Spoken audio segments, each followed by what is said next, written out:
조갑제 TV 시청자 여러분 안녕하십니까? 2020년 10월 22일 오후 5시 반입니다. 이 국회 청문회는 스타를 만들기도 하고 또 정치인을 몰락시키기도 합니다. 노무현 의원이 1988년 50 청문회 때 완전히 스타가 되었습니다. 날카로운 질문으로. 특히 장세동 당시 전 안개부장이죠. 안개부장을 상대로 한 아주 공격적 질문이 그분을 나중에 대통령으로 만들었습니다. 미국에서도 이 청문회를 통해서 아주 유명해지는 사람이 있고 청문회를 통해서 몰락하는 사람도 있습니다. 청문회를 통해서 몰락한 사람 중에 하나가 바로 더글라스 메가더 이 원수입니다. 트루만 대통령으로부터 해임되어 가지고 국회에서 노병은 죽지 않고 사라질 뿐이다 하는 아주 감동적인 연설을 한 다음에는 인기가 아주 폭발을 했습니다. 그래서 공화당의 대통령 후보로 거론되었는데 국회 청문회를 했습니다. 그러다 며칠 동안 국회에서 특히 이 민주당 의원들로부터 집요한 공격을 받았는데 거기에 제대로 대응을 하지 못해 가지고 그게 바로 메가더의 정치적 몰락으로 이어지고 대통령 야망도 접어야 하게 되었는데 오늘은 이 국정감사 청문회, 이것도 뭐 일종의 청문회죠. 국정감사에서 윤석열 총장이 집중적 공격을 받고 거기에 대해서 적극적으로 대응하는 과정에서 윤석열이라는 스타가, 뭐 지금도 스타지만은 스타가 한층 더 빛을 발하게 된 것 같은데 이게 시청률이 매우 높습니다. 여러 생중계한 시청률을 합산을 한 거 보니까 말이죠. 시청률 조사 회사 ATAM에서 KBS 1TV, SBS TV, MBC TV 등 지상파 3곳 종합편성 채널, 연합뉴스, YTN 등을 종합을 해보니까 이 시청률 합이 9.91%입니다. 약 10%입니다. 이 오전인 걸 감안하면 매우 높은 겁니다. 물론 29%를 기록한 지난 9월 3일 나훈아 쇼보다는 낮지만은 그건 그래도 골든타임에 방송되었지 않습니까? 오전 시청률은 낮은데 약 10%입니다. 매우 높습니다. 그런데 이 평도 상당히 윤석열 총장에게 유리합니다. 이 SNS 상에는 독재 권력에 맞서 제대로 싸워달라 네티즌 글입니다. 조직의 이익보다 국민의 이익을 우선하는 공직자의 품격을 보여주는 검사들과 윤 총장이 멋지다. 어떤 드라마나 영화보다 재밌고 시원 통쾌하다. 이 추미애 법무장관의 답변과 비교해가지고 또 이런 댓글이 있습니다. 추 장관이 소설 서신에 발언을 할 때는 가만히 있다가 윤 총장이 폐 죽였다고 할 때는 말꼬리를 잡는다. 그러나 비판적인 댓글도 있어요. 윤 총장은 장모 사건부터 해명하라. 발언의 품격이 떨어진다. 등등 뭐 이런 평입니다. 윤 총장이 오늘 한 발언은 듣는 사람에 따라서는 이게 좀 무례한 게 아닌가 할 정도로 보통 국회의원에게 이런 이야기를 안 하거든요.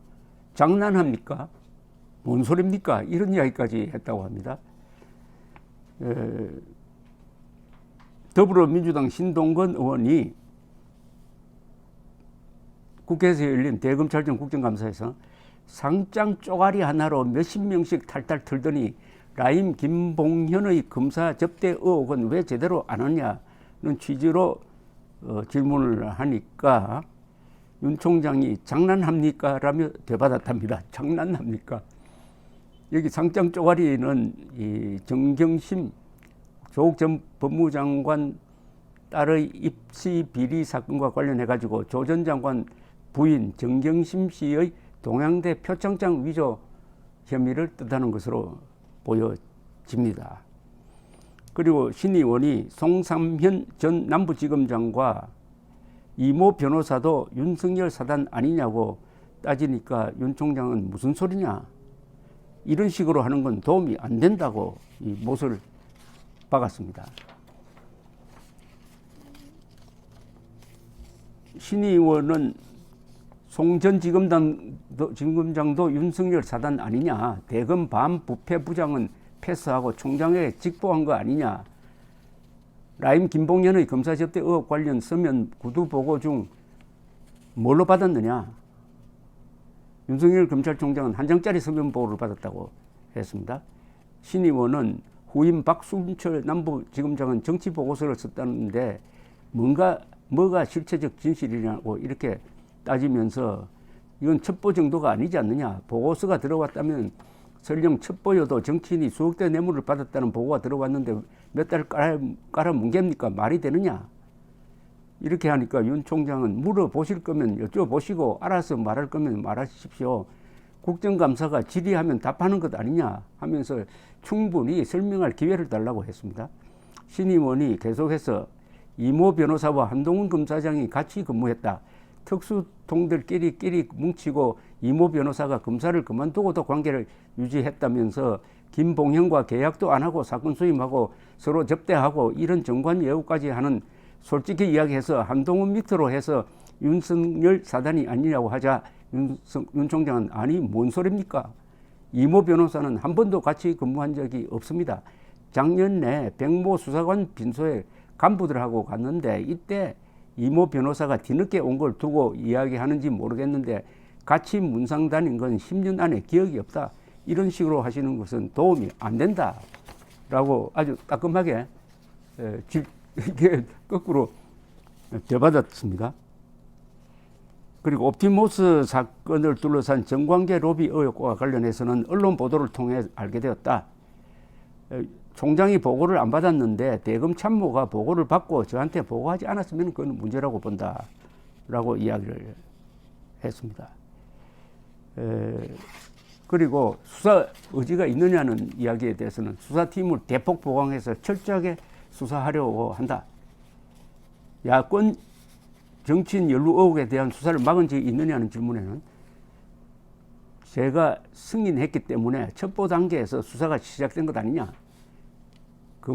검사들이 김봉현 전 스타모빌리티 회장에게 룸살롱 접대를 받았던 의혹에 대해서는 알자마자 수사를 지시했다라고 차근차근 되받았습니다. 이와 별도로 추미애 씨 아들 관련 의혹을 조사를 했던 동부지검이 추미애 법무장관 아들 서모 씨의 군 휴가 미복귀 의혹에 대해 무혐의 처분을 내리면서 대검찰청의 보완 지시를 묵살하고 무혐의 결론을 내린 것으로 밝혀졌습니다. 이번에는 서울 동부지검의 지검장은 김관정 지검장인데 지난 1월 추 장관이 정권을 수사한 검사들을 모조리 좌천시킨 뒤 그 빈자리에 앉혔다 해가지고 친정권 검사로 분류되고 있습니다. 이 검찰이 친정권 뭐 이런 식으로 분류하는 거 요건 조금 주의할 필요가 있습니다. 이게 추 장관이 임명했다 해가지고 곧바로 추 장관 사람이다라고 하는 거는 너무 좀 형식 논리에 매인 것이고 그 사람이 과연 수사를 공정하게 하느냐로 봐야 안 되겠습니까? 국민의힘 전주의 의원은 대검찰청 국정감사에서 윤 총장에게 추 장관 아들 근무 이탈 의혹 사건과 관련하여 대검의 보완 수사 지시에도 서울 동부지검이 무혐의 결정을 내렸다고 나오는데 이게 사실이냐고 물었습니다. 이에 대해 조남관 대검 차장이 답변을 했는데 보완 수사 지시가 있었다고 말했습니다. 조 차장은 핵심 참고인의 진술이 번복되는데 번복 경위가 무엇이고 왜 이 진술을 검찰이 못 믿게 됐는지 소명할 필요가 있다고 말했습니다. 이게 뭐냐면은 추 장관 아들 스모시 부대의 지원장교 김모 대위의 진술이 번복된 걸 말합니다. 처음에는 스시에게 유리한 쪽으로 진술을 했다가 나중에는 불리한 쪽으로 번복됐다는 거죠.